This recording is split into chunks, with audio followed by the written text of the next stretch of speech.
Doggy, I think I think we are live and it is not rocking with the delay. That is beautiful. I think we have finally done it. By George, we might have finally done it. All I have to do all I have to do is be smart enough to freaking set up the built-in hardware encoder instead of letting my CPU do all the work for me. Dude, my CPU is sitting at like 80%. It's at like 6 right now.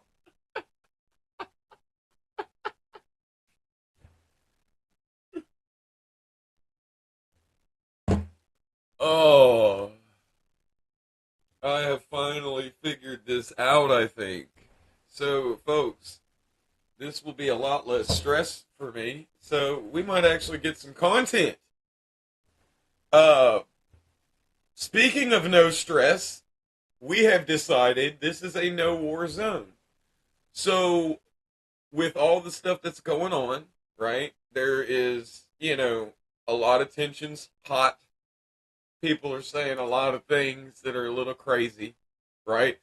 There's a lot of history, right, that's behind this, and everybody's got their own little video that they're popping out that's kind of, in my opinion, very selective on exactly what facts they're putting out. I've kind of thought about maybe even making one personally, or maybe even with John, and doing a like kind of just going through all of the history, and really just kind of saying, hey, this is good and bad what everybody's doing. No cow.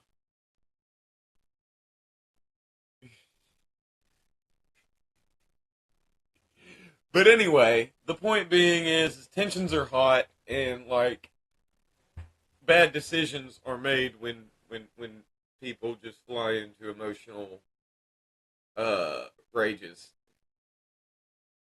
So we are both committing to doing a crap load of research into this subject, and then we will get back to you with a lot of knowledge behind this and a lot less craziness.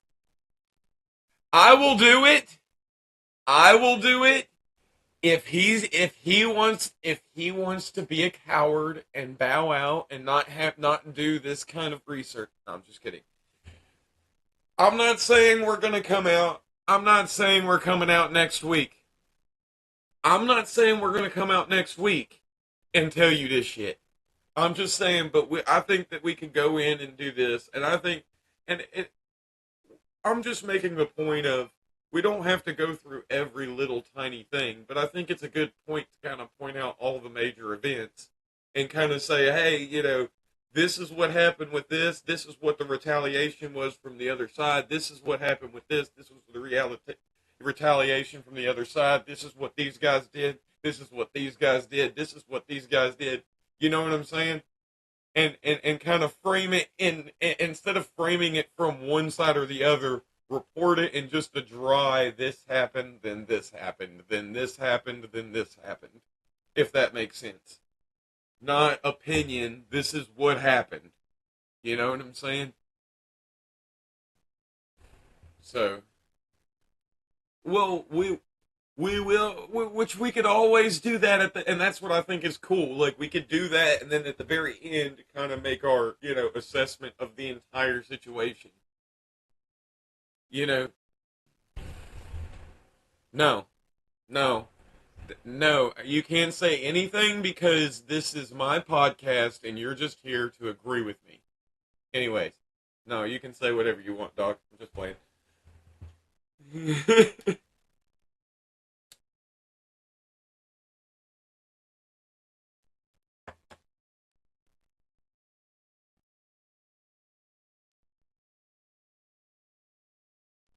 Agreed. Hello, agreed.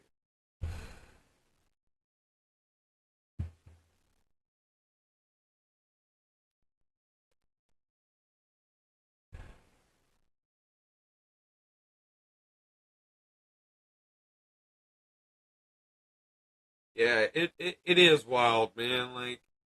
Like I said, people should be able to live their life and not have to worry about just literally violence for absolutely no reason. Like that's a first like that's always what I like. I've always believed that. Like that's a firm belief of mine. I don't give a fuck what your belief is or what just you should be able to just live your life and not have to deal with people just randomly aggressing upon you. That's yeah, same. I'm not. I'm with you, dude. Like I really am.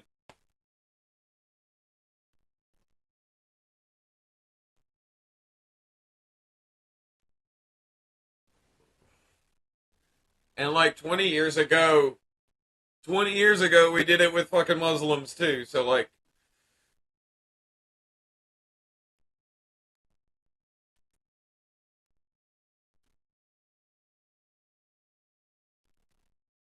yeah, it's horrible, dude. Like this is not like, and this is the yeah. Like I said, I don't want to get into the war or any of that. I'm just kind of making the point that like our hearts pour out. That I think that's a good point because like I also think it's a very good point that like a lot of people when you say stuff like we're not going to talk about this, they're like, oh well, you want to avoid the conversation because it's a difficult conversation. It's like no, I don't want to avoid it because it's a difficult conversation. I want to put it off because I don't want to have this conversation while emotions are way too hot.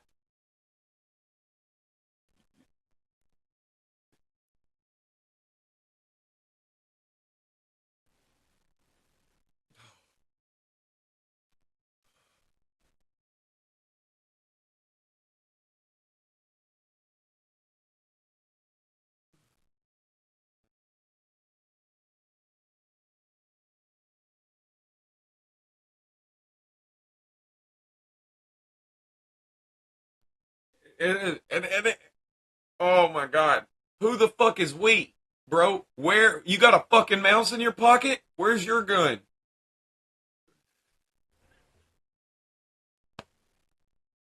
You don't want to we you want some poor kid to go. No, like I said, we're not gonna we're not gonna fucking talk.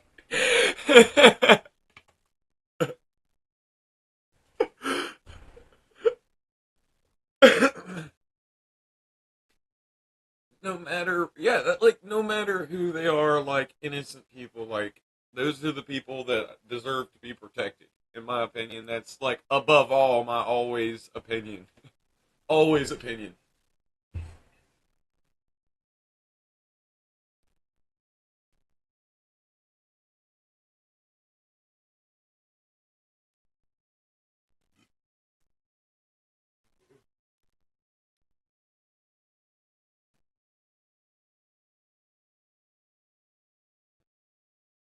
Wild.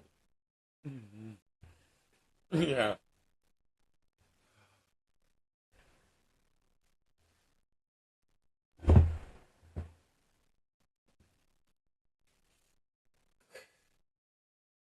Oh,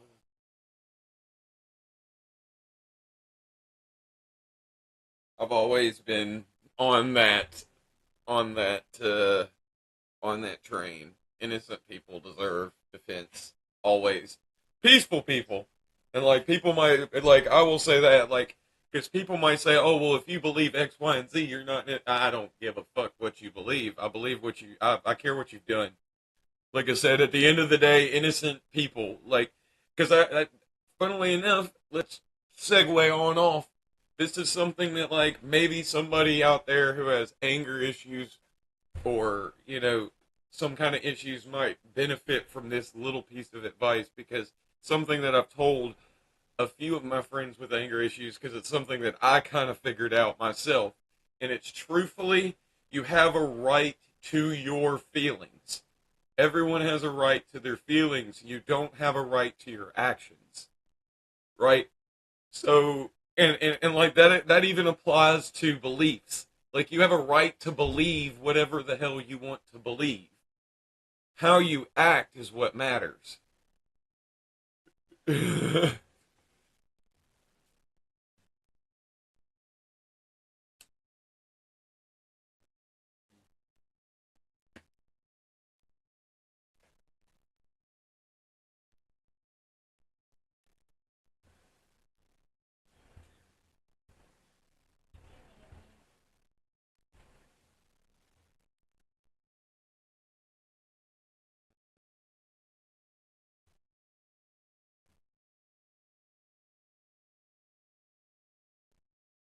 Agreed.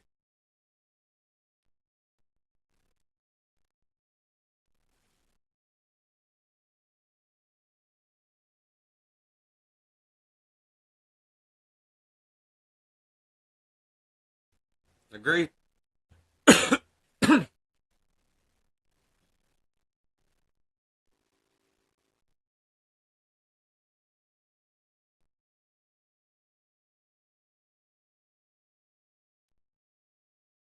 Yeah, like I said, it really is. That is the core truth.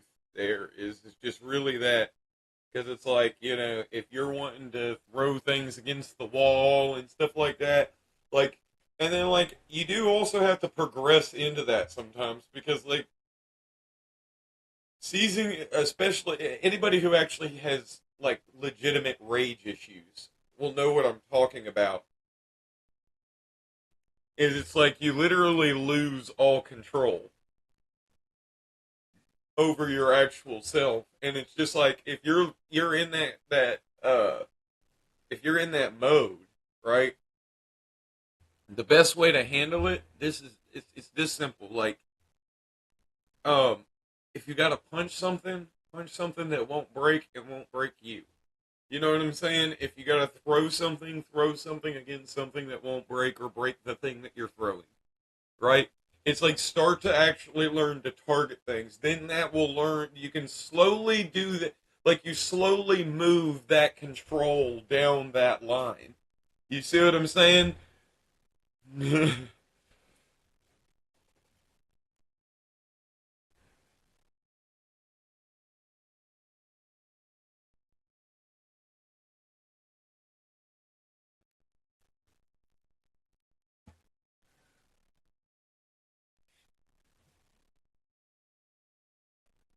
That's kind of what I'm getting at. Like start to learn how to target that anger and do it, use it in more productive ways, right?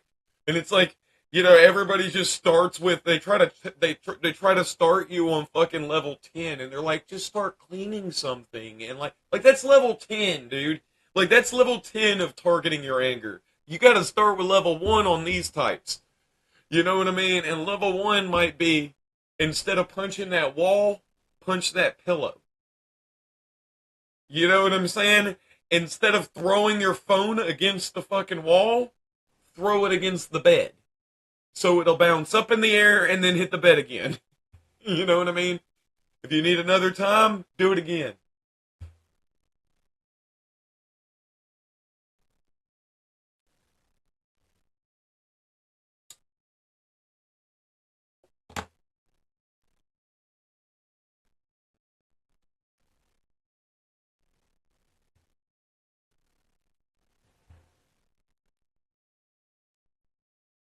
Well, true, but like I said, but like I said, when you're talking about somebody who has like anger issues, a lot of times they're having like a lot of times when you have somebody who has anger issues, it's just a way of handling anxiety, depression issues in a different way, if that makes sense.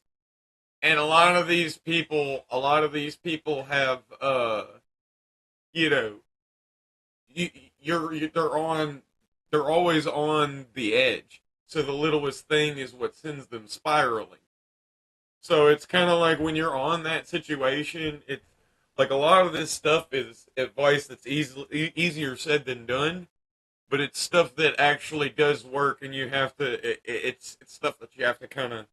It takes time and it takes work. It doesn't happen overnight, And just like the whole fix for anxiety and depression, right? It is completely fixable, and it's like, what do you mean? How is it fixable? Well, anxiety and depression, like if you actually understand how we work as animals, we are actually both prey and predator, right? So like there's stuff that eats us and stuff that we eat.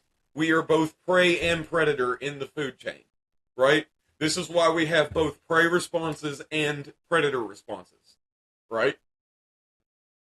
When it comes to instincts, right? And anxiety and depression are from prey responses, right? A lot of those, especially anxiety. Anxiety is like a kind of and stress and things like that. It's those responses that you have in your body are to keep you from getting eaten. You know what I'm saying? So like, if you know, you can actually look at animals in the wild and see this. Predators, prey animals tend to be extremely stressed out and extremely, alert, very, always looking around, whereas, the predator is just hanging out. You see what I'm saying? Because there's nothing there to eat him. And the difference in mindset from the psychology, side of it is, the predator makes things happen, the prey things happen to them. So if you have a string of bad events in your life, it can put you in a fight or flight prey response, even though it might not be you're about to get eaten. But like if you're about to get evicted, your girlfriend just broke up with you. You know what I'm saying? Now it looks like all of these predators are coming at you.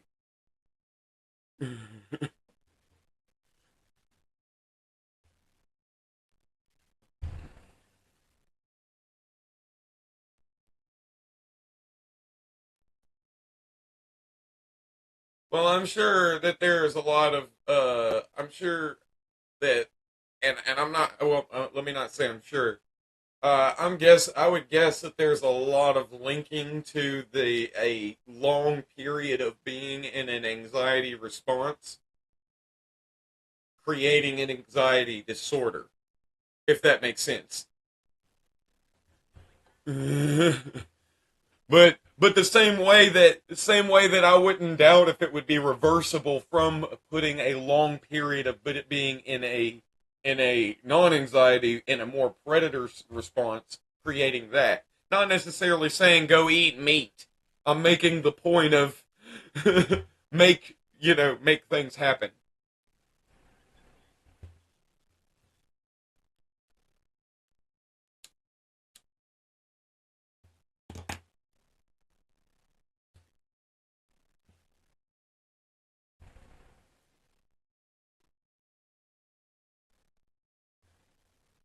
Well, yeah, like that's not the same thing. Yeah, I do know that.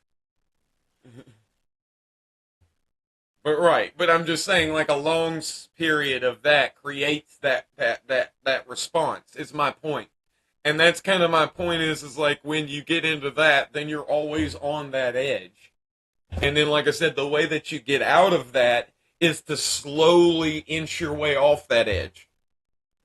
You know what I'm saying? And that's kind of what I'm saying. And while what I'm saying might be technically bro science, as it's worked on two people so far, but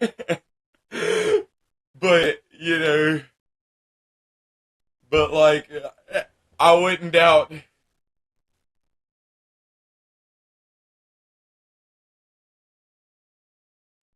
Like, and even if it does, if like none of what I'm saying is bad advice anyway. It's just like truthfully, like approaching life in a way of like that quote unquote, like as the right wing would call it, victim mentality.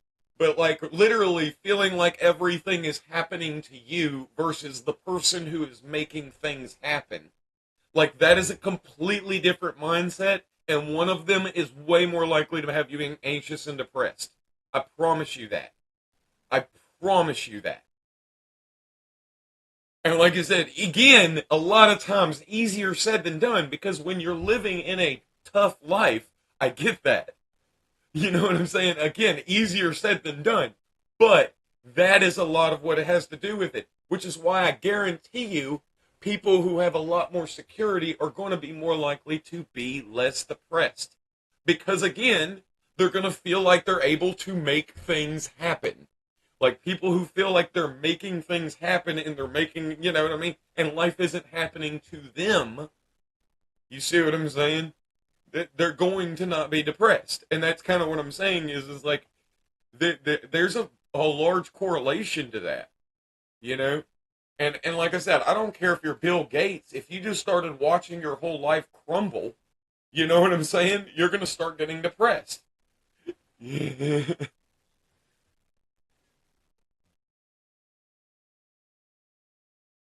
No, I don't know too much about it. but I have heard about it. I've heard about it, but I haven't really looked into it.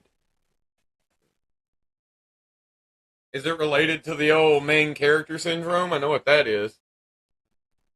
I know quite a couple of those motherfuckers.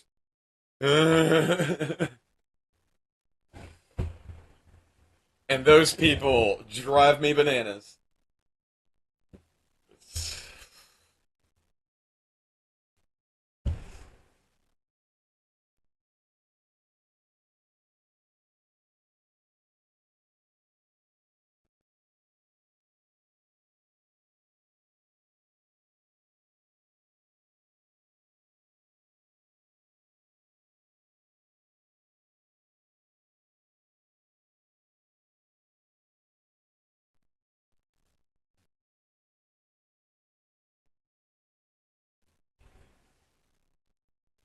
What if you're like that, but then other people say did a good job, and you're like, hell yeah, I did a good job?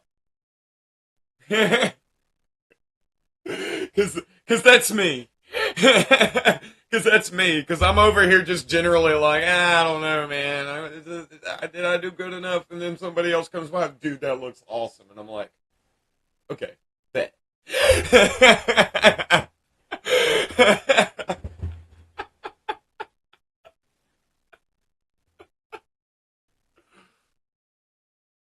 Yeah.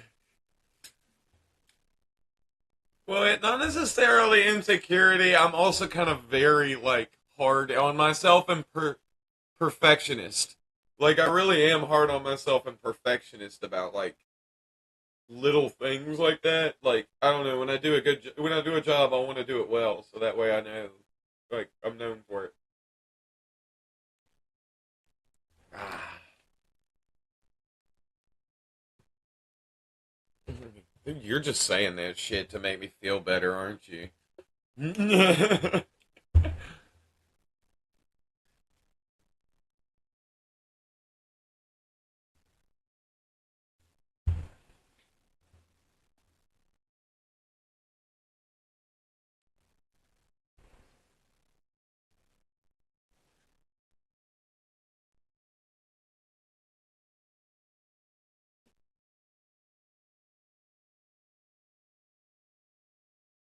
I could see that.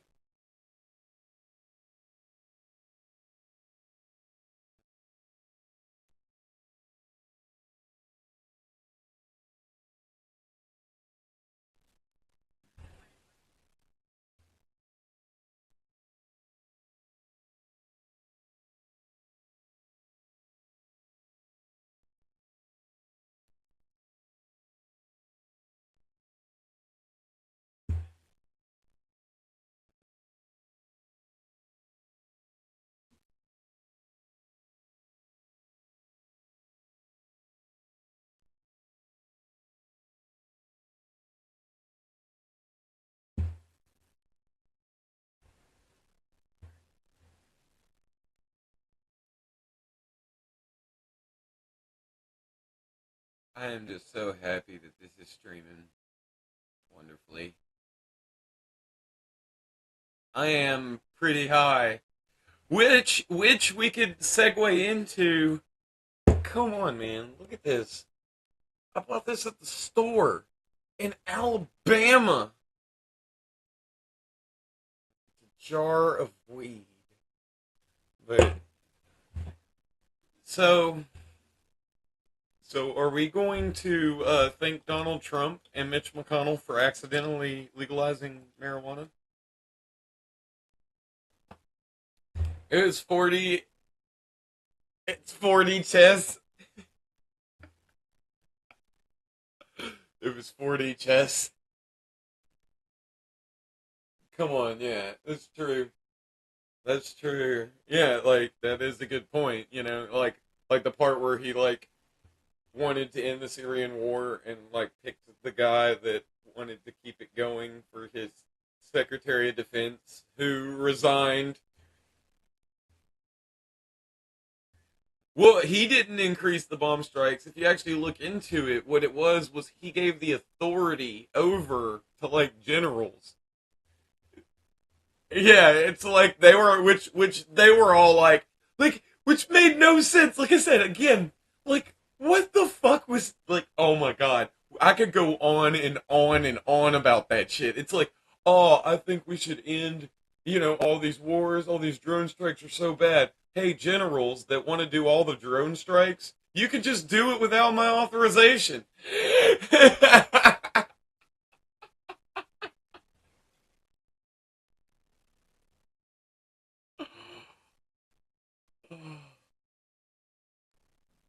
And then the thing is I will literally be arguing with these Trump supporters, and then they will literally use that as the cop out. They'll be like, "Well, no, like he didn't order those; these generals did." It's like, yeah, but he gave them the authority to order it.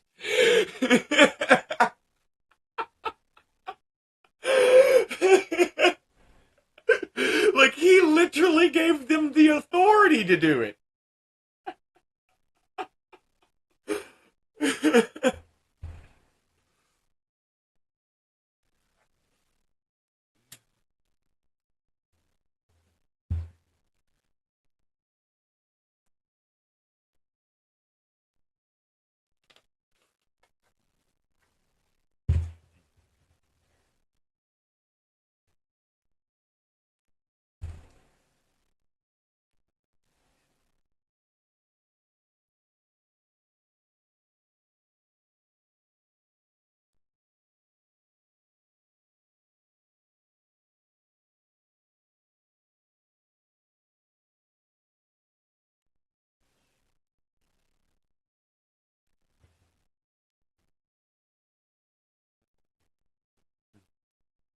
Let me be a wild card and say we need an economist for a president.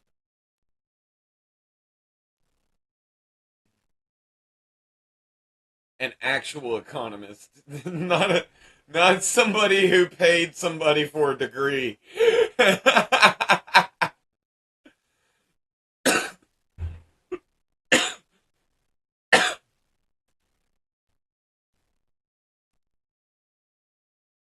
I majored in economics too.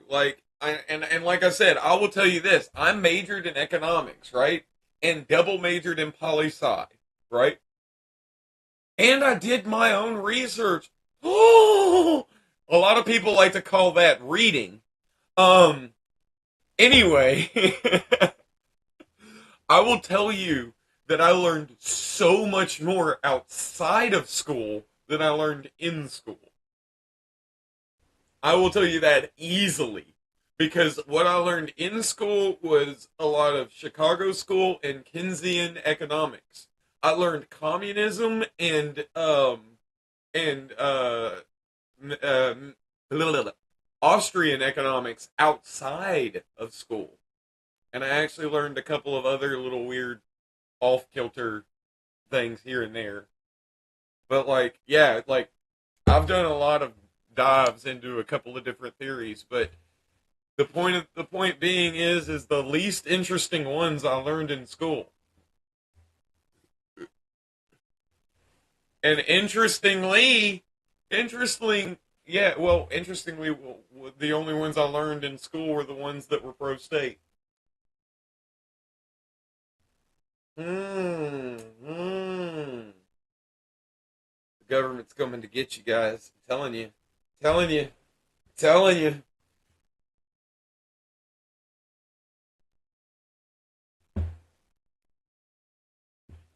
When did you learn Austrian economics in basic economics class?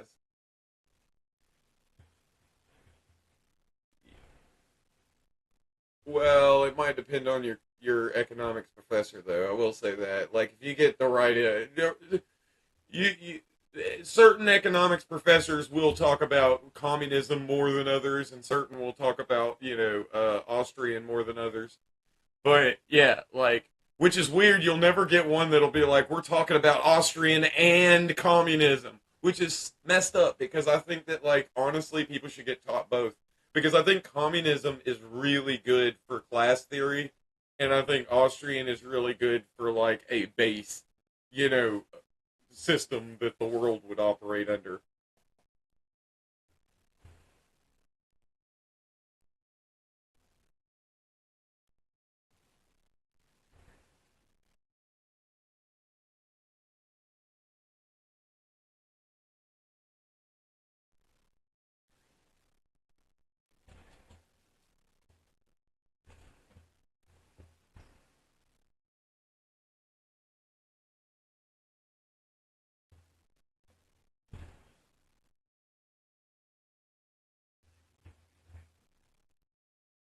Right.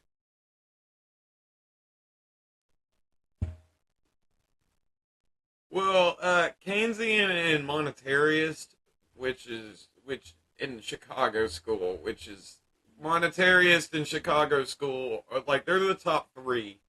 And monetarist is kind of on its way out. A lot of people are kind of looking at it like it's retarded, which I agree.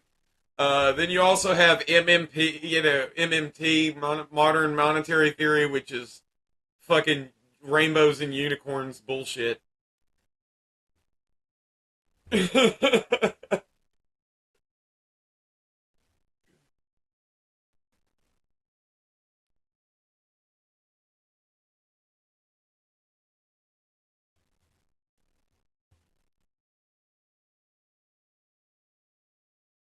Well, like I said, again, they're the two ones that, and like I said, I actually don't beef many do with Keynes, because like Keynes's theory is kind of sound. It's just naive. You know what I mean? Because it's like it would work. It's just it won't work as long as the government is in bed with money. And like, yeah, that okay. Good luck with that one. Like if you like if like look, let me make the point. Let me make the point of Keynesian economics that like I'm gonna do a quick ass rundown. I did a deeper rundown in I think it's episode 15 with Snag That Bag, but the quick rundown, which is actually kind of a genius thing, and the old works on paper won't work in practice. But what it is the idea is if you run a deflationary policy, right, which causes the rich to stack their money in currency, right? That's supposed to be the default. Then if you hit a rough patch, right, you run inflation, right, which taxes the rich, right? And then you can take that money when you by inflating. How do you inflate? You print a shitload of money. You give that money to the poor during the rough patch to help them out. You see what I'm saying? That's the idea. But if you run steady inflation, right, and you never run the deflation, right, then the rich don't put their money in currency because that's the whole idea. They put it in exactly. So that's why Keynesian economics, that's their whole argument is, well, we run this 2% tax, inflation. That's a 2% tax on the rich because all their currency is getting taxed. And it's like, yeah, but the rich aren't using currency to hold their money. The poor are. So it's a 2% tax on your minimum wage. It's a 2% tax on your year over year earnings. You know what I'm saying? It's the people who are actually dealing in currency every day, me and you, are the one who are getting taxed.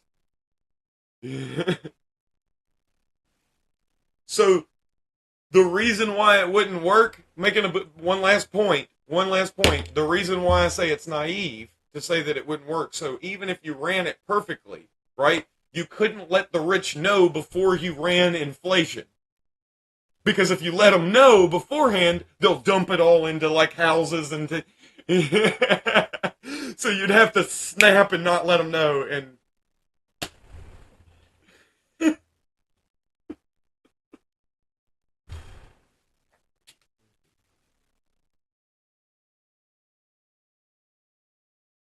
right, investments.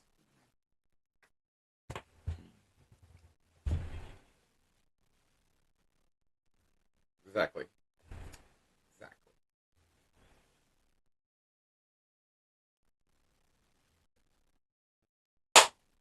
I'll make an Austrian of you yet.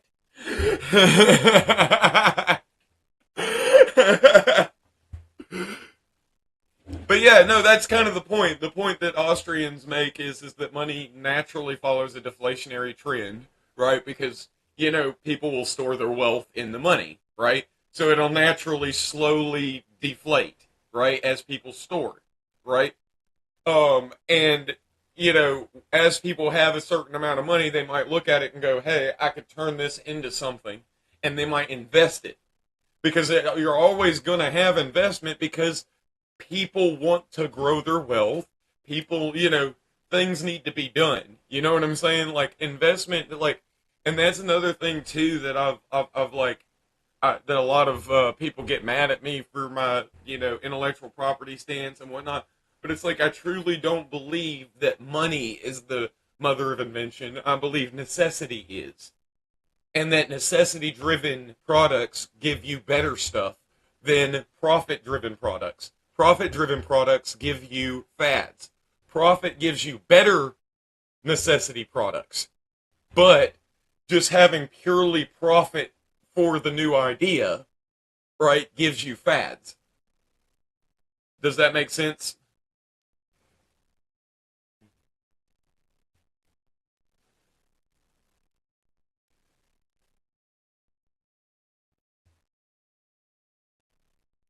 Oh, yeah, fads are always going to exist.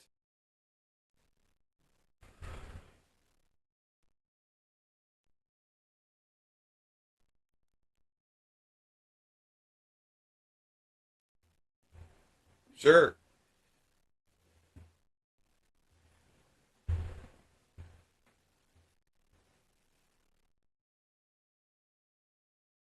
And the best one won. The best one was the one everybody read.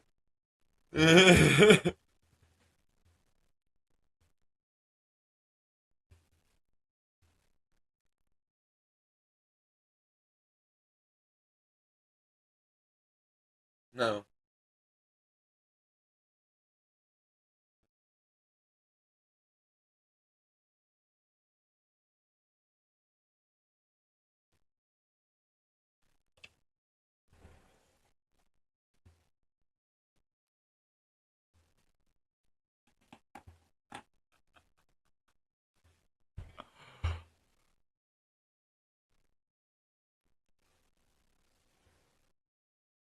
I will say, when you study art in college and you find when you get to the point where the artists start doing photorealism and then they're just kind of like, well, what do we do now? It is kind of a funny part of art history. They're over here like, we can literally paint basically a picture. So like, what do we do now?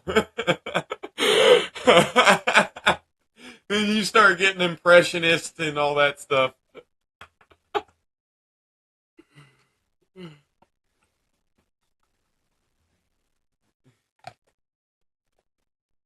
No.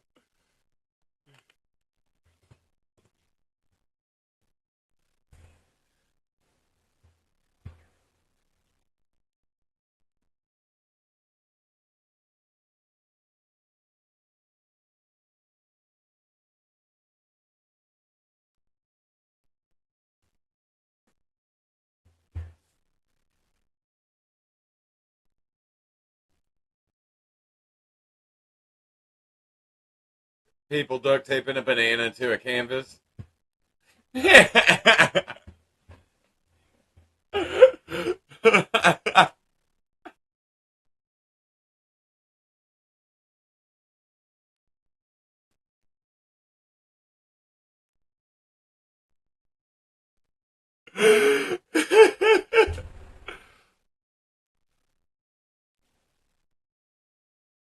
Art is an explosion.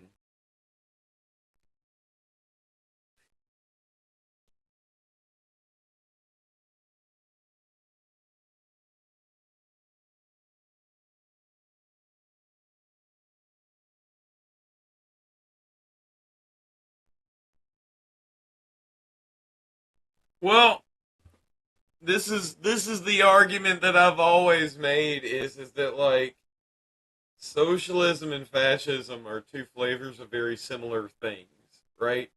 So like the idea of like the socialism fascism argument is let's marry corporations and the state, right?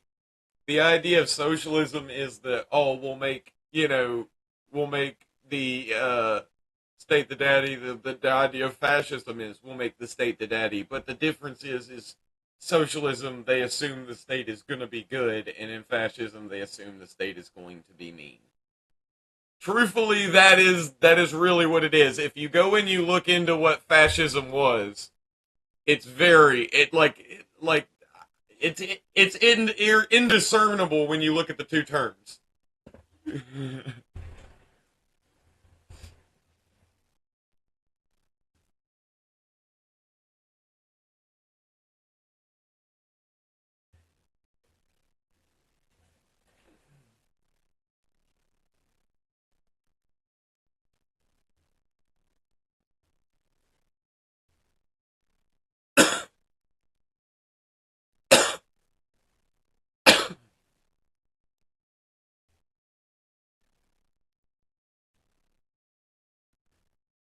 Right.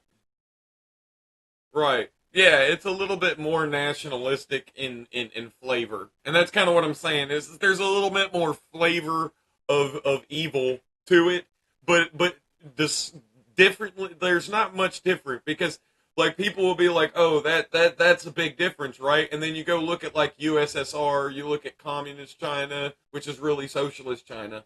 You go look at like all of these, it's like literally Mother Russia, Mother China, Mother, literally, it's the same thing. They have that same nationalistic bend. So that's kind of my point is like the two things are really very like a distinction without a difference. Truthfully.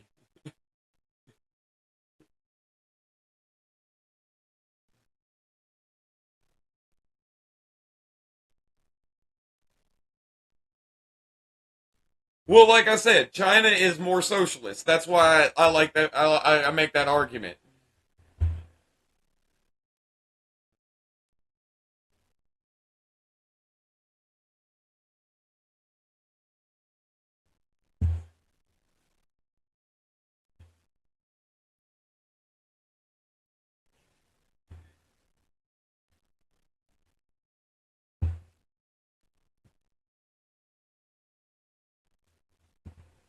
But that guy was given specific. Well, that guy specifically was given permission to start his company, a la fascism. You know what I'm saying? Like I said, he was given specific permission to have his company, whereas other people weren't, because he has ties to the government. If you go and you look into it, that's what it is. Is certain people with certain ties to the government have been given permission to start companies in China.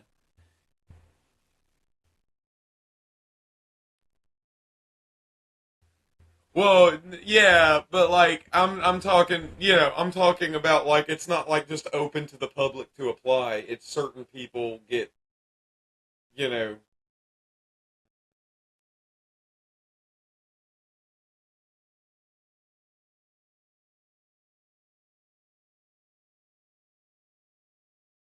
well, yeah, you could argue that. Well, that's kind of the point is you could argue then that it's never happened, and that's kind of the old it's not real X, Y, and Z.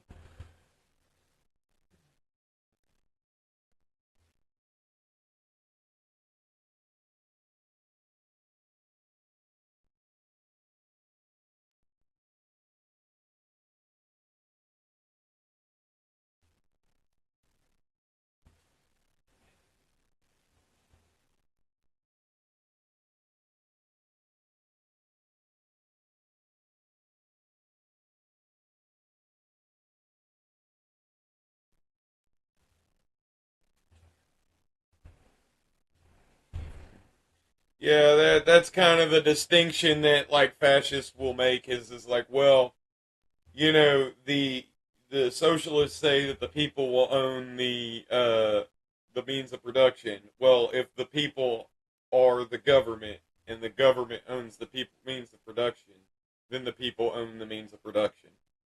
It's kind of like I said, if you go and you look into like again back to Benito Mussolini, his actual argument was a bridge between socialism and capitalism. That was his whole idea was to bridge all of that shit together. He was trying to be a centrist.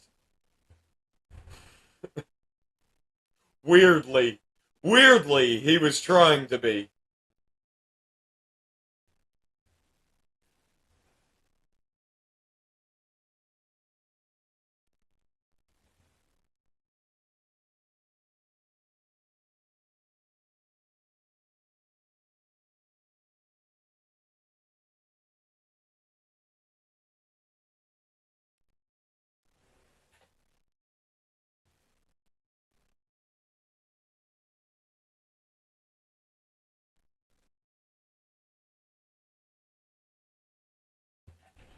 Oh yeah, like,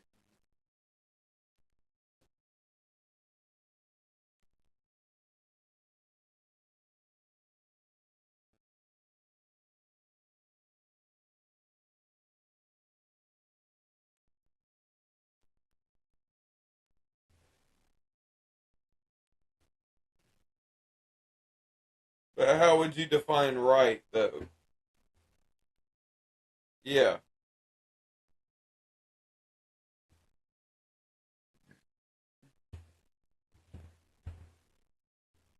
because you're not going right from a left right. Let me make my point here, because there's multiple ways that the left right spectrum is defined, right? And of course, left right collective to individualist.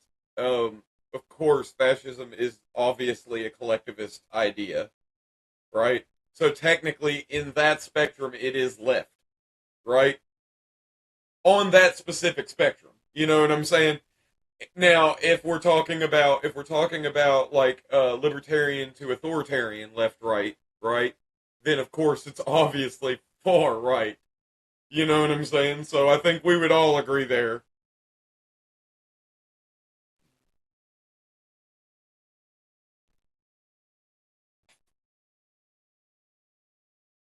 I wouldn't say necessarily that, because, like I said, well,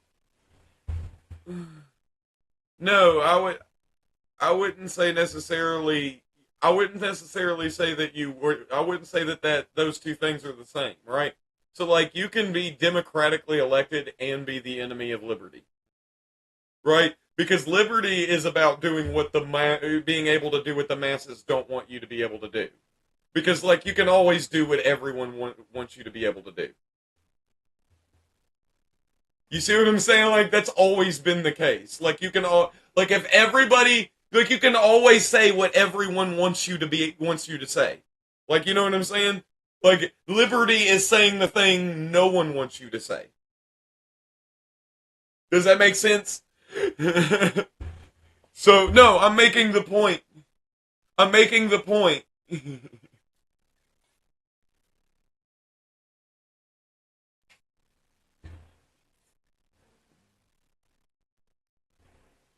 That's what I'm saying. I'm saying democracy and liberty are not synonymous. That's the argument I'm making right there. Those two things are not synonymous. Every fascist that has ever been in power has taken power democratically. Every last one of them.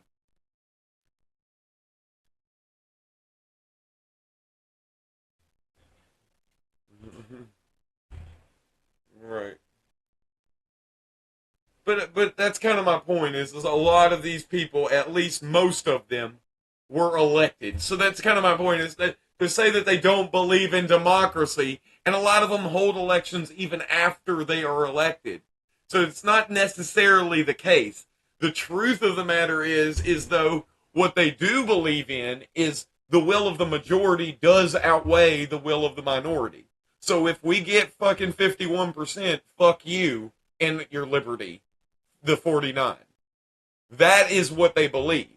And that's what I'm saying is that's the part that's anti-liberty because they are the mob rule. That is what fascism truly is. It is mob rule. It is when you go, okay, the majority gets to say what everybody else does. You know what I mean? The Jews are only 6% of the population, so if we want to get rid of them, fuck them.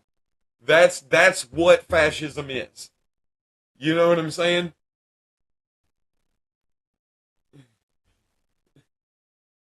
And I just guessed it might not be 6%. I just guessed on that argument there, but I'm just saying.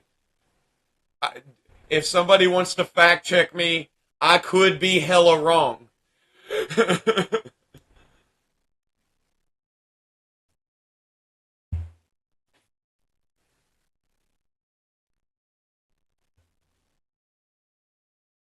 A lot of times that's true, and a lot of times there's socialists and communists that do that too. Because, like, well, if I get the whole, well, I'm fixing everything, and if I get taken out of power, then I can't finish fixing things. What if I get taken out of power when I'm half done?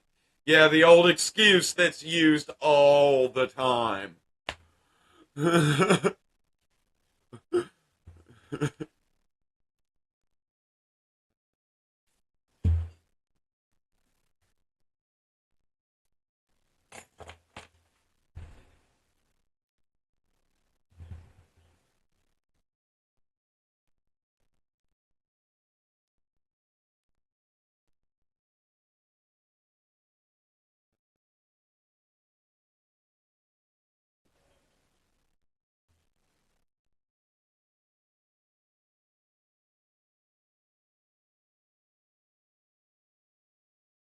You'd say that's a fascist? Well, maybe. I mean, if he's saying he's anti-democracy, what is he, pro-monarchy? Would monarchy be further right, wouldn't it?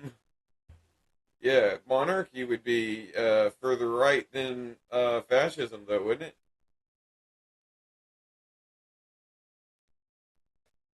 I wonder what would be the argument there.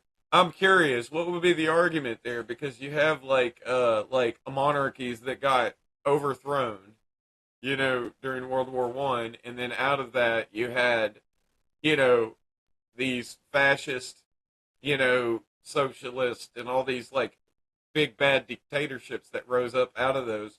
I wonder which one you would consider more right wing on the authoritarian scale, the monarchy or the dictatorship.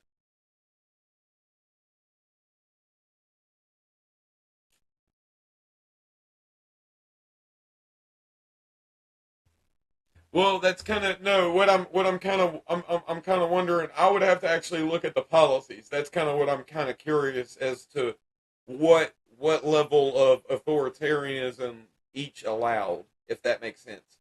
Because it's kind of like, does that make sense? Because it's like I get you got the one guy that has all the power, right? That's the idea of a monarchy. But it's just kind of like, yeah, there was a limit to his power, and that's that he would become a head shorter if he went too far.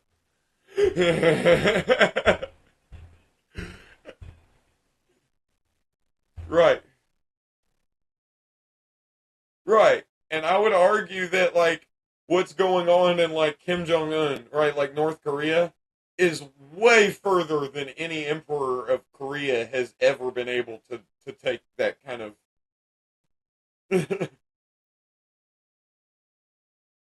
I'm saying both are bad. Right. Both are right wing. Both are right wing.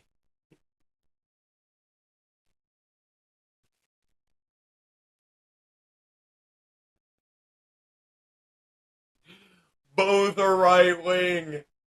Both are right wing, guys. Both are right wing. But I think it's fair to argue that like technically Kim is further right wing than the emperors of Korea of the past. I think that's a fair argument to make because it's like again, again, that's kind of my point too. And this is something that like Hop that took a lot of flack for when he was writing when he did Democracy the God That Failed, where he was just talking shit about democracy in the whole book, and a lot of people hated him for it because he was kind of making the point that a lot of people don't make is that like there are cons to democracy. You know what I mean? Like it's not a beautifully perfect system. There are downsides, right? And like that was one of the downsides that he kind of listed out, and I've thought about that and I was like he does kind of have a point, which was that like when you have a democracy, which it's a fake democracy in North Korea, I'm sure, but it is a democracy. They do have a vote. You see what I'm saying?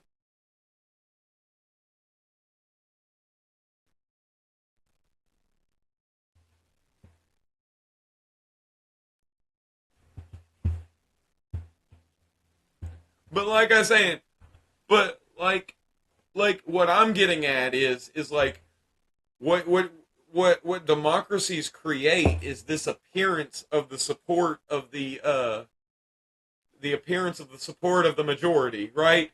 So it's like Kim Jong Un can take it as far as he wants because the people are like, well, most of everybody is for him. I might not be for him, but like everybody else is. So like if I was to rise up, I'm gonna get slayed by literally everybody. When they could literally be in the majority, right? And it's like the same thing in the US. Like the people who are literally like, I'm ready to rise up, this is fucking crazy, could be the majority. But only 30% of the fucking country votes. Think about that. It could possibly be that. You know what I'm saying?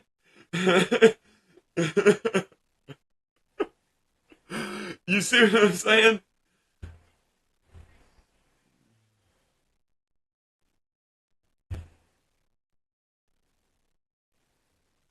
But then even if you had mandatory voting, you could have a lot of people just kind of like, fuck you, I'm voting for, you know what I mean? And again, you don't, but you still don't know who's ready to revolt. You don't know. That's kind of what I'm saying. It's like, that's kind of what I'm saying. It says, whereas when you have like a king and the king's doing something fucked up and you're like, I think this is fucked up. And you're saying it at the bar and there's seven people around you that says, I think it's fucked up. Now this revolution's starting. You know what I'm saying? And yeah, that's also the downside of monarchy, right? Which is the point he was making. Was there's a lot of blood that's unnecessarily spilt because revolutions are cracking out left and right. You see what I'm saying? Whereas democracy allows for that peaceful revolution every 4 years, or every 6 years or however long you have your thing, your vote. So it's like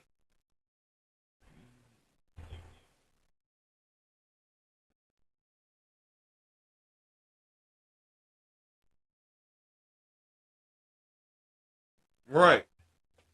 It's war by politics is war by other means, right?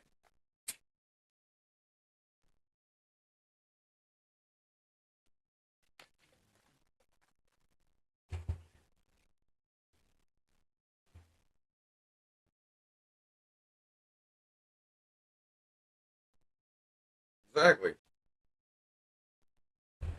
And if you don't like and like I said, I'm one of those people who are like, dude, if you don't support the two guys or whatever, like throw your vote behind a third party or a protest candidate. Like I think it's good to like make it loud and clear. I think that other number going up will scare the shit out of the first two, the other two parties. If you want them to actually do something and change something, that other number going up will scare the shit out of them. As long as they know the people will just go did not vote, they don't care. Because then they don't have to worry about those people. Those people are now irrelevant. Don't become irrelevant, instead become a voice. You know what I'm saying?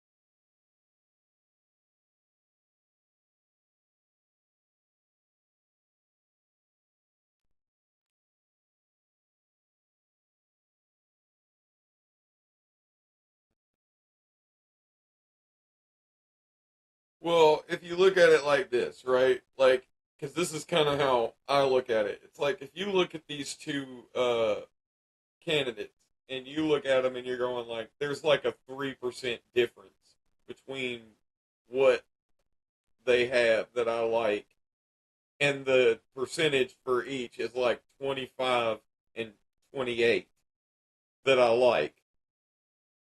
Right? Wouldn't my better play be to vote libertarian and raise that percentage up and let other people know that this is a safe paradigm to break out of the two party paradigm? Because it's like it's not going to be like the what is the argument that you'll use that they can't win? You'll go, "Oh, well look at the past elections and what percentage they've gotten." Right?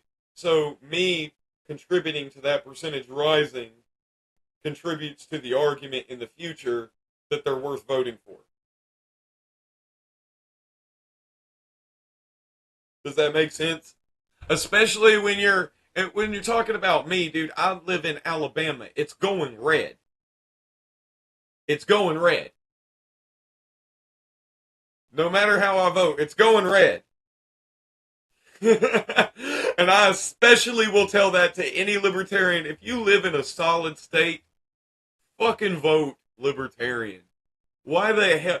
Like, your vote in fucking New York is not going to change how New York is. Like, you voting for Hillary is not going to change shit. It's going to go Hillary. It's New York. California is going to go blue. Vote gold.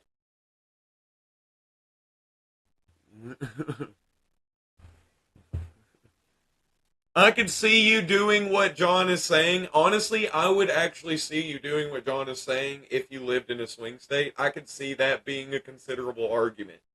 But especially if you live in an area that is not swinging for anything, bro, just especially then, vote your conscience.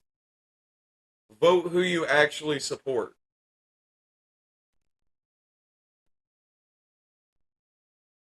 Especially in local elections.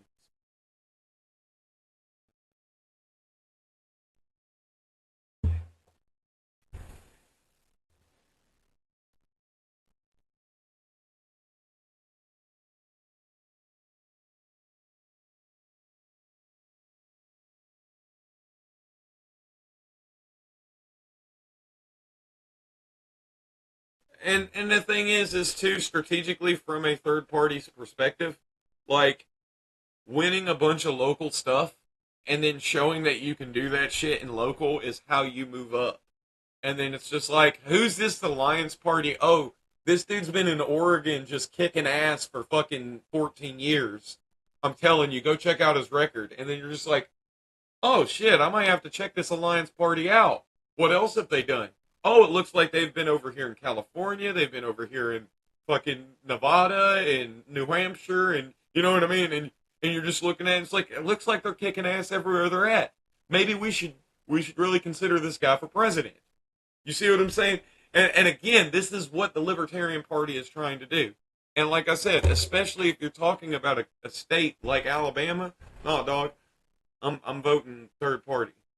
And like I said, I really encourage the did not vote people to come out here and do that. Come out and vote third party.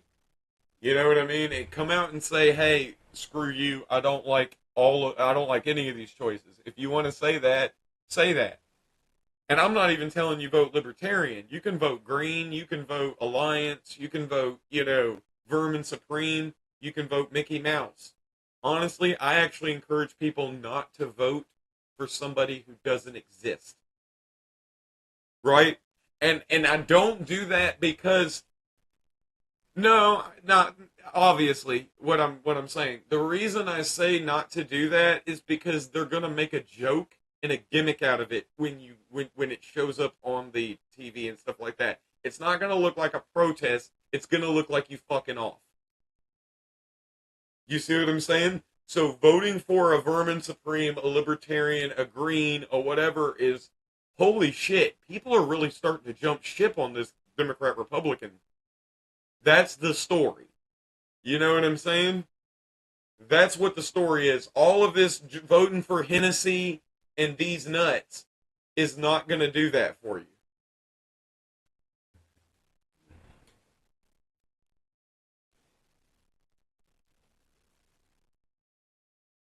100% in that. 100% on that.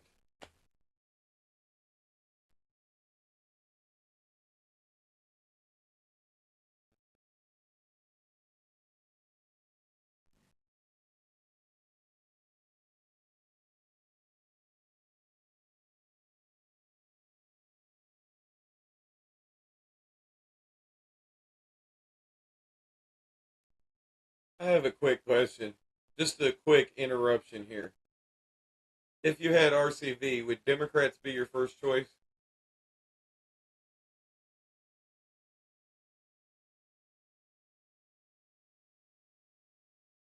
No, that's what I'm saying. Like, if you had an alliance candidate running, right, for president, right, and you had RCV, would you choose them as your first choice and then put Democrats as your second? Like, if because a lot of the I'm saying in the idea, of course, I'm saying that it's in line with the normal local people that you normally would go with over the Democrat in your area. I'm making the question of like most RCV systems that have been proposed. The idea is like, so say I put my vote for libertarian, right? And then party two, party three, right? Democrat, Republican, right? Say I set it up like that, right? Then if libertarian doesn't get 15% at least, then my vote goes to the Democrat. If Democrat doesn't get 15% at least, then it goes to the Republican, right? So that's kind of the idea. So like, if you vote this alliance party and alliance party doesn't get at least 15%, then it'll go to your harm mitigation, then your harm next harm mitigation, then your next harm mitigation. You would probably vote alliance, right? And that's kind of the argument that's kind of the argument why I'm such a big fan of RCV. Just making that side point is it's like people wouldn't get fear mongered into voting for someone they wouldn't normally vote for, right?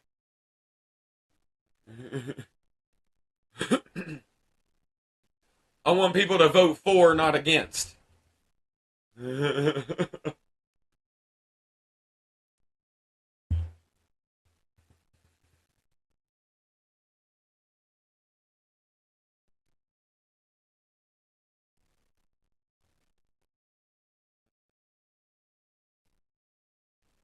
As much as I hear this election is too important, whatever.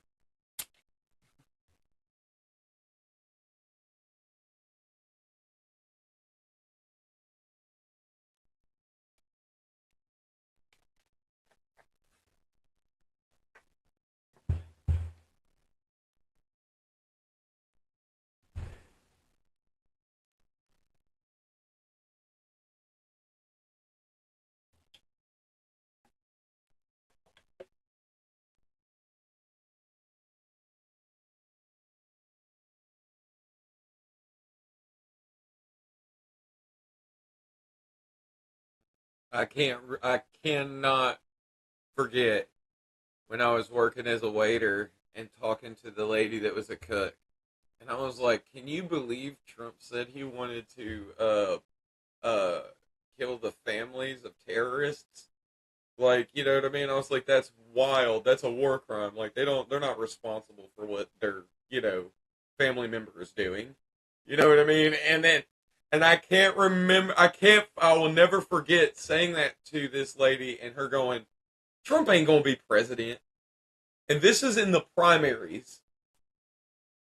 I was like, and I never saw her at, I quit there and I worked somewhere else before he actually ended up becoming president. But I always wondered if she ever like thought back about that statement that she made and been like, "Damn, that did not age well."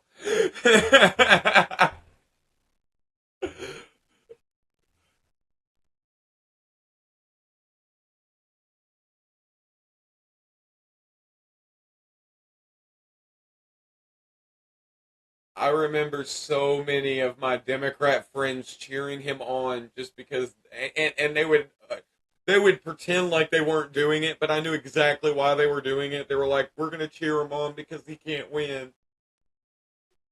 So dumb.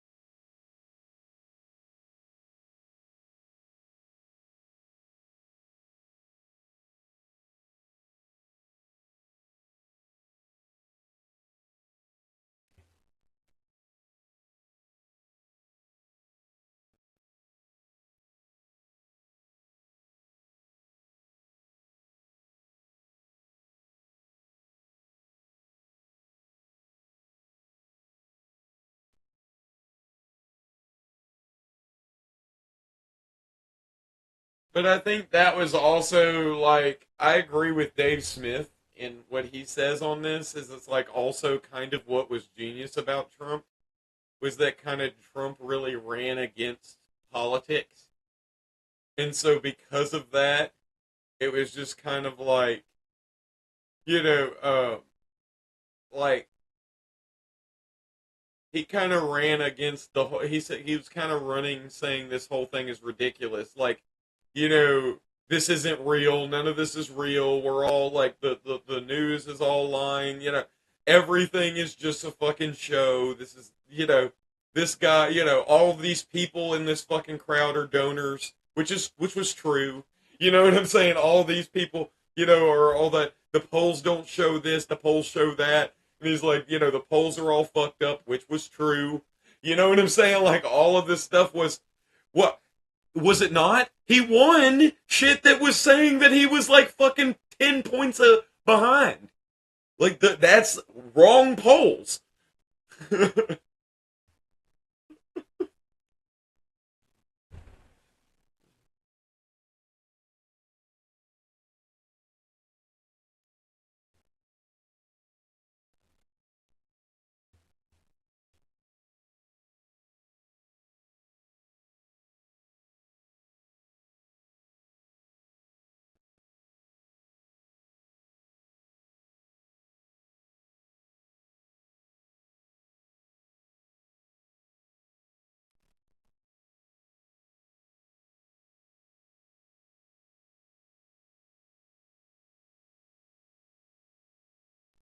Right, but that's kind of what I'm saying is what.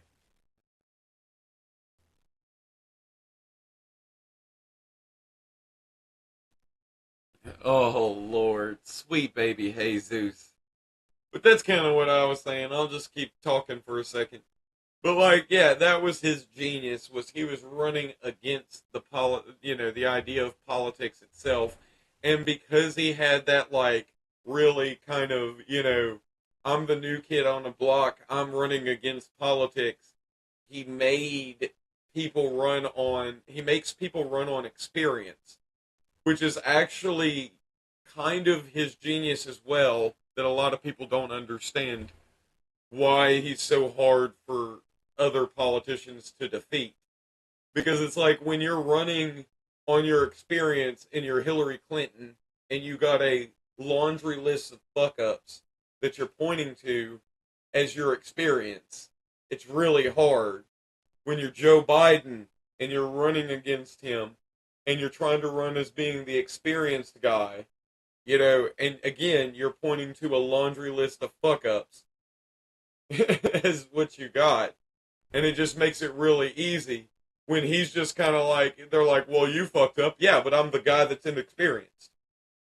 And it's just kind of like he's able to play the I don't know what I'm doing card. You know what I mean? And other people are trying to run against him with the I know what I'm doing card, but they can't because they're all fucking up. And it is kind of an ingenious thing because these guys are running, they're kind of portraying themselves as being better at the job than they are because, sales. But that's my personal, take on why Donald Trump is really so hard for these people to defeat and why he's so successful.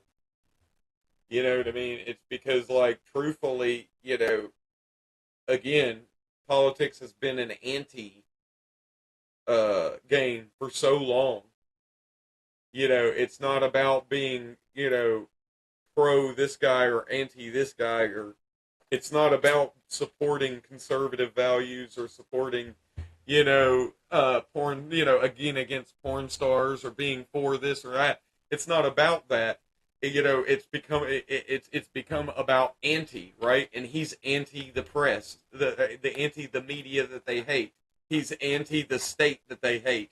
He's anti the left, and he pisses all of them off on a daily basis. And because of that, he is their hero. That is what the genius of Trump truly is.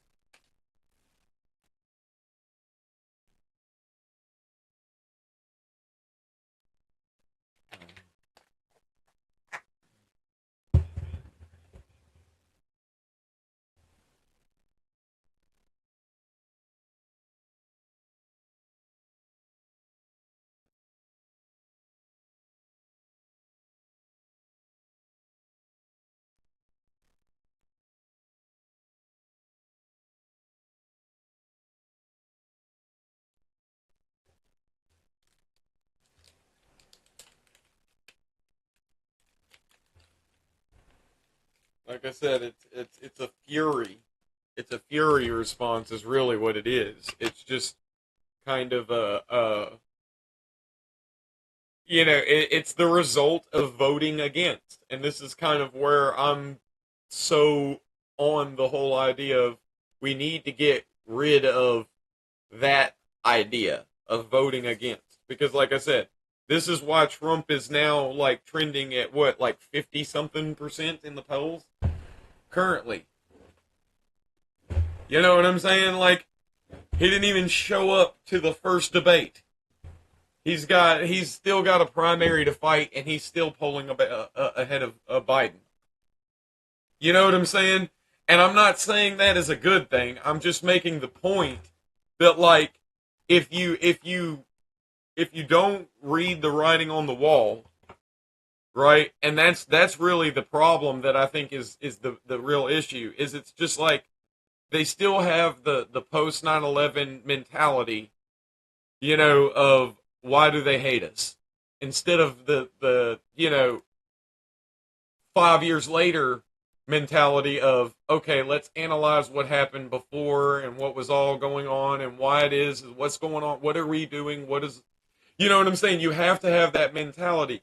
But it's literally like, why don't they listen to this? Like, yeah, why don't you ask yourself that question? Why are they listening to some random motherfucker streaming out of his truck on YouTube over you, CNN? Why are they doing that? And analyze it yourself a little bit there. You know what I'm saying? Take that question to your boardroom instead of to the airwaves, to the viewers of the people who already agree with you. You know what I mean? Like, when you're looking at 51% and going, there's nothing I'm doing wrong.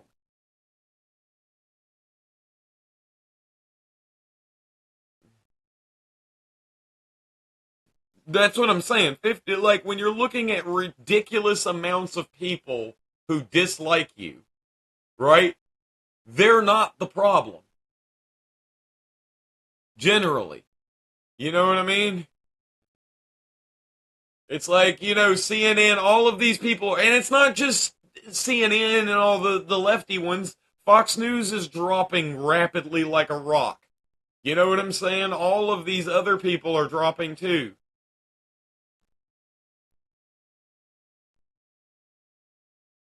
He fought against Fox all throughout the primary too.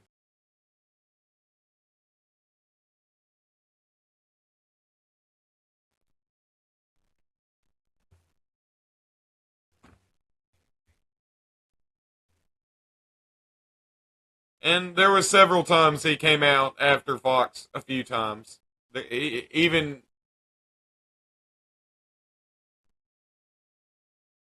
but even still, my point being is you look at like even if you look at like polls that are talking about like trust in institutions, you can see it flying down.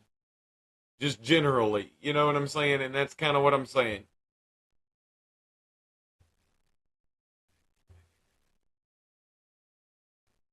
That's possible.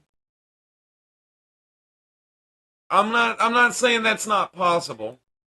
I'm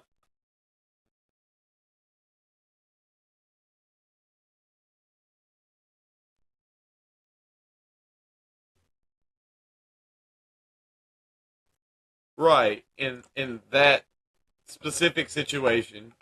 You had a lot of ignorance and stuff like that and issues like that, right? My point would be in this situation it's not exactly the same thing, right? So like the ignorance that was caused then was more from a fact of like a lot of these people didn't know these people to that degree, and they were like, "Oh, all these people are dumb." Why do they think that? Well, because those people couldn't afford school like the white kids. So a lot of them were actually not as intelligent schooled wise. You know what I'm saying? Because they literally didn't have access to it.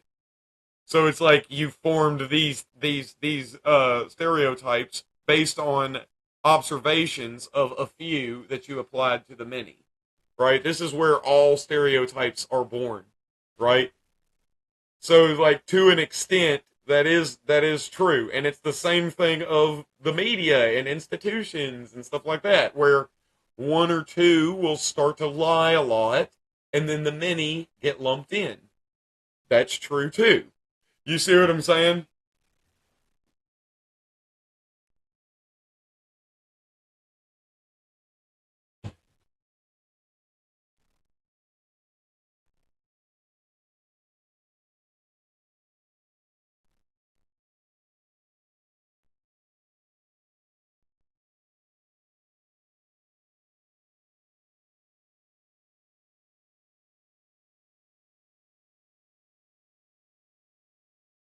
I watched all of them.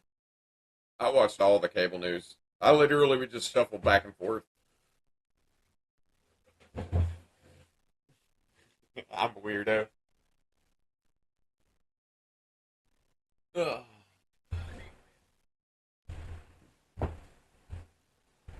I was into politics in middle school.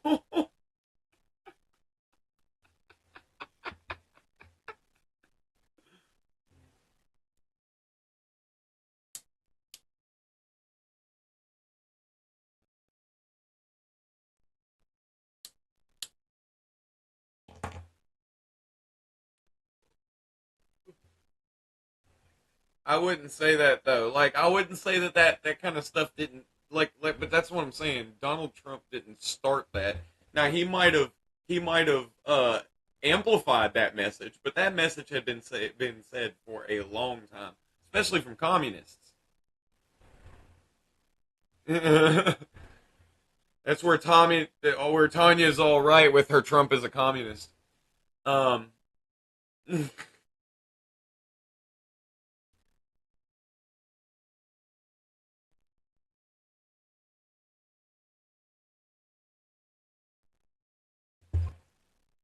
can't be being mean to Tanya. She ain't even here. That's messed up. That's messed up.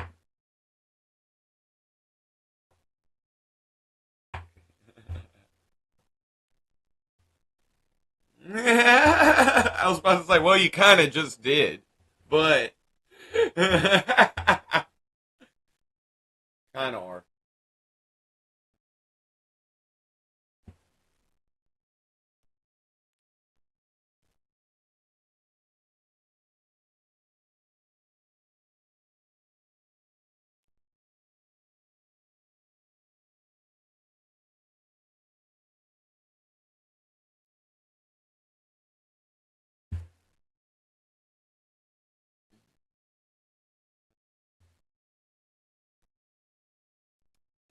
They, they always. they always they're always fucking crazy. But like that's kind of the point. It's like it's cool. Like the thing about it is like honestly, I think that the fucking government and the press should kind of have a little bit more adversarial relationship and less friendly relationship. You know what I mean? But I think it should be expected. It should be expected that they, duke it out on a day on a regular basis. Like it should be expected that the congressmen and stuff come and address people, the president, or whatever. But it should also be expected that the like people that are out there aren't going to just give him some puffball ass fucking question and let him go about his day either.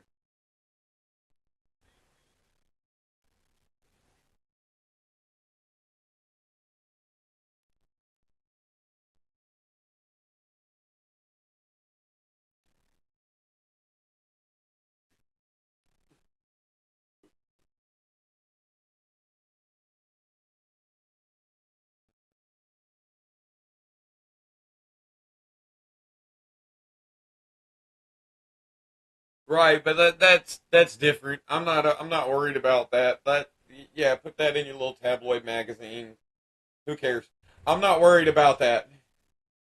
I'm not worried. That's not what I mean by puff. Anything.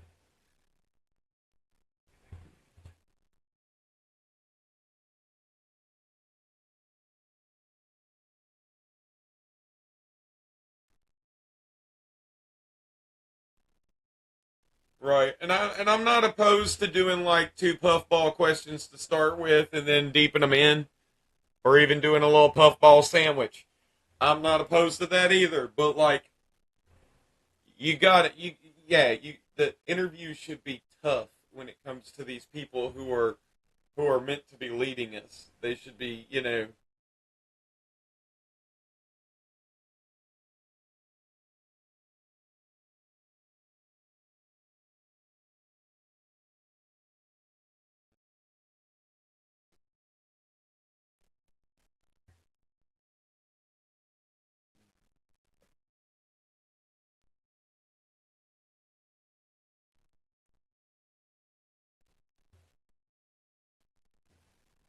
they would have hated my interview with Trump.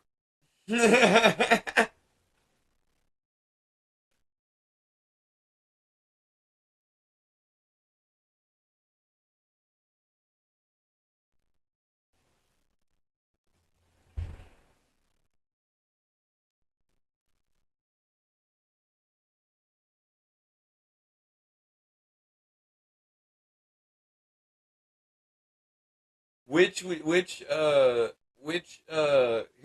the last one fun theoretical question. Which uh which interview do you think I would draw more hate from? An interview where I'm allowed to ask any question I wish of Donald Trump, or an interview where I'm allowed to ask any question I wish of Barack Obama? I don't know. Obama's got some hella stands now.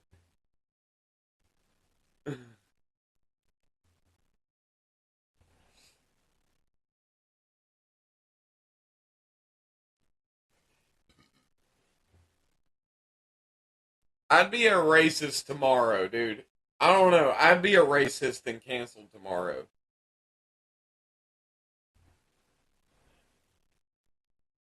The only reason you came at him like that was because he was the first black president. I know what you're doing.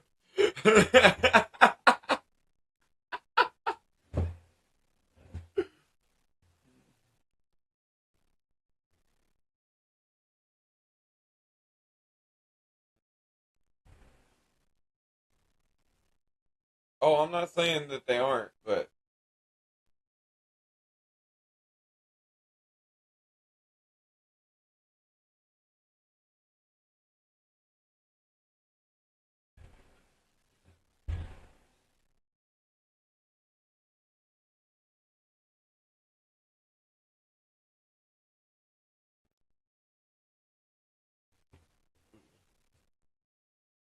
So Obama, why did you drone strike that hospital? Why did you drone strike that hospital when the Taliban told you that was where you should be drone striking?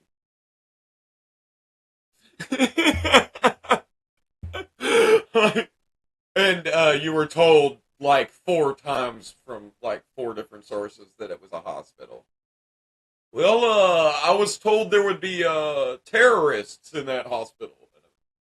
Well, let me ask you this: what type of hospital was it? I don't understand the question. What like who is running the hospital? It's Doctors Without Borders, right? Why do they got a Nobel Peace Prize?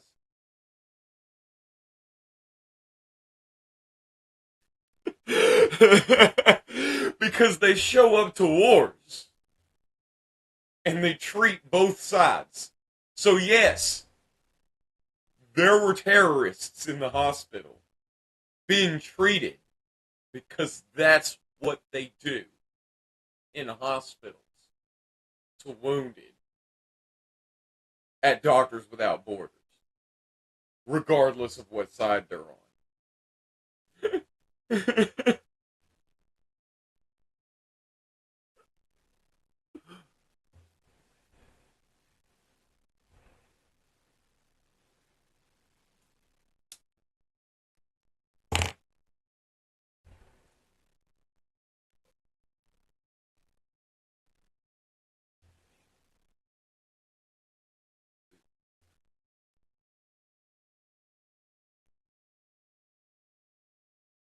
I truly give a shit.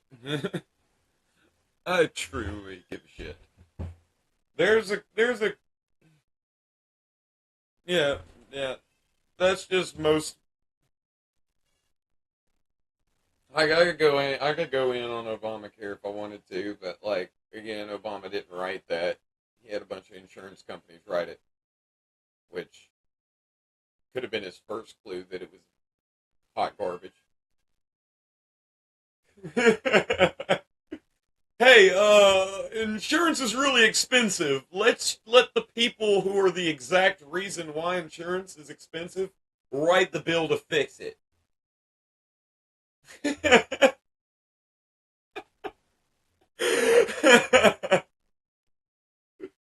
It is to an extent.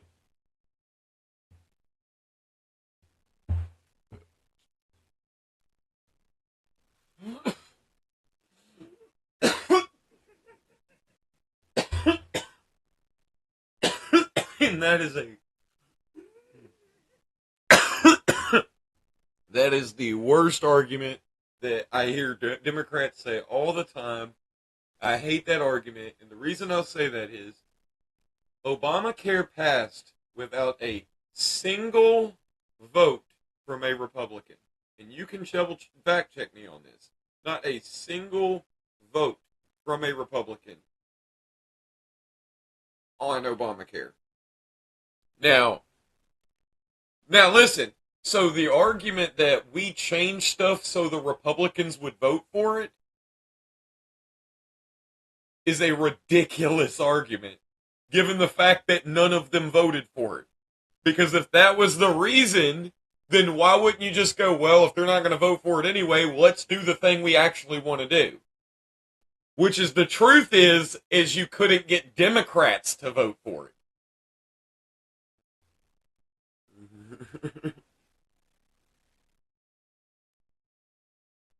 Supermajority. 2/3. They could overturn the damn veto if they wanted to.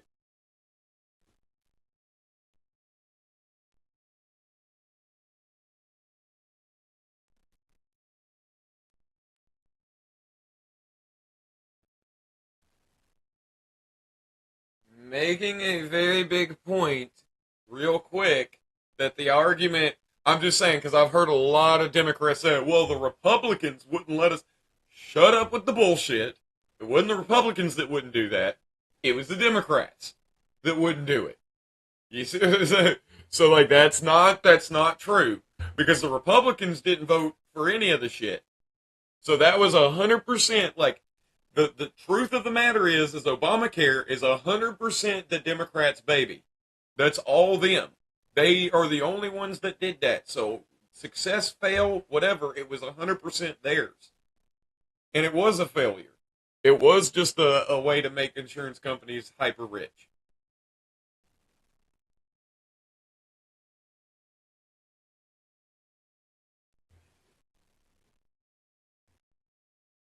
Well, that was one of the big demands. What? Well, the proposal was one of the big demands that I want to say Obama put forth was the 20% guarantee, and that's what actually drove up the cost of health insurance.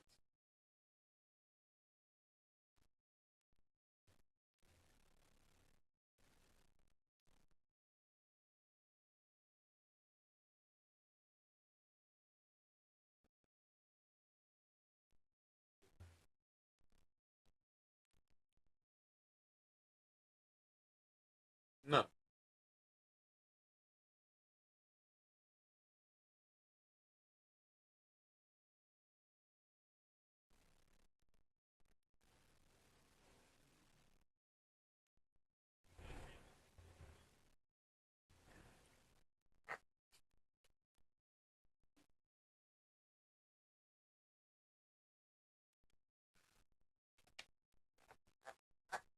I'm not opposed to it. It's a nice hour and a half, streamed live, no delay that I see.